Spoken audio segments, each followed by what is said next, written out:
Welcome to the final table of this $5 buy-in, $200 daily knockout tournament. And here we are at the final table.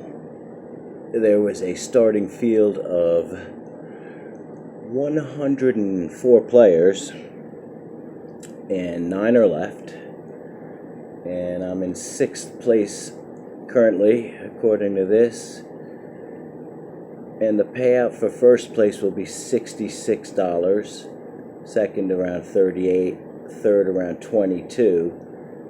Ninth place, scrolling down, is only $4.97, which is a big difference from 66, which is first. So once again, we're trying to get as high up as possible, especially in the top 3, and especially top 2, preferably number 1. That's always where the big money is. And there is a huge difference between 7th or 9th place and 1st or 2nd. Once again, that's important to remember. The big money is in 1st place. Not only that, you get the bragging rights and hopefully a trophy, if it's a trophy tournament of some kind. Sometimes you get a bracelet. All right, we are in a poor position, 2 away from the big blind. Call has been made by the dude under the gun. We'll fold that king 8 offsuit. No problem. In that position, it's not very strong. Anyone could raise, and by the way, we are a little short stacked with only $26,835 left in our till, so to speak. So we need to be careful and pick our spots carefully. Jack 9 offsuit will not do it under the gun. So again, we're just waiting patiently for a shot where maybe we can double up or even just get up, chip up, grind up, whatever, however you want to say it. Let's see, do we have a knockout here? Ace King versus Ace 7. The Ace King will take that one down, and yes, get the knockout and the chips. Now we're down to 8 players. 8 players. I am in the big blind with a 6-8 offsuit. The 8 is of clubs. So far we have 1 caller, 2 callers, nobody raised, so I will check and look at a flop. Hopefully it's favorable. The 8 does hit, but against the big stack raising calling out of position, I have to fear that ace and respect that ace. We have 2 callers here. It's tempting to call, but I'm going to lay it down out of conservatism. If one of them was on the flush draw, they have now hit it. And with that 8, even if someone's playing an 8, I had a poor kicker. So if they had the 4, of course, I'm way behind as well. Looks like it might be a good laydown. With the betting the way it went, I would have had to lay it down anyway. So I saved some money there. And again, my strategy here is to conserve money, save money until I take my shot with a more premium hand. This is tempting. It would be better if we were short-handed. I can afford to see a flop and hope the big blind does not raise, which he did not. I'll have to check this unless I was trying to bluff, which I'm not trying to do right now with the shorter of stacks, and I will fold to a $3,200 bet. A little beyond my means right now, and I had nothing.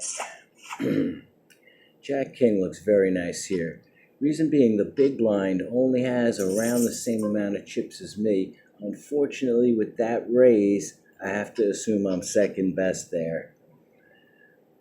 Even though I know this Tiger fan who just made that big bet is very aggressive, I'm going to have to tag him. I'll fold the Jack 6. Even though my position was good, I don't have the chips. Player notes. Let's just give him a quick tag. Overly aggressive. Keep it simple. Now he's tagged. If I point to him, I can see the notes overly aggressive. And I see the tag here. Don't have to type. I could go into details of everything I've seen him do, but why bother? It's too many notes, in my opinion. I know he's aggressive. Here I'll have to lay down suited connectors, 6-8 of clubs, that is. Again, out of conservatism. I'm looking for, I'll be honest, aces, pocket kings, pocket queens, ace king, ace queen suited. And in desperation, I might have to widen that range, so to speak. But I'm looking for premium hands. I don't want second best right now. And again, the reason is I'm looking to move up to at least fourth place, and that's going to be a chore. I know I need to make a move at some point, but I'm waiting for the ultimate, optimal point where I have possibly the best possible advantage. Ace-8 against a big stack and a out of position raise has got to fold. Playing tight, folks. That's ace-8 off suit. I folded to a raise from a shorter stack out of position, and he'll take it down, which is good to see. That's good information for me to know the big stack will lay down his hand to a bet. Folding 6-10 suited. Being patient, and that's the name of the game. May sound boring. Some people listen to music while they play. Some people talk, chat with other players to alleviate boredom. I've watched TV, watched movies, watched funny videos on YouTube, watched educational.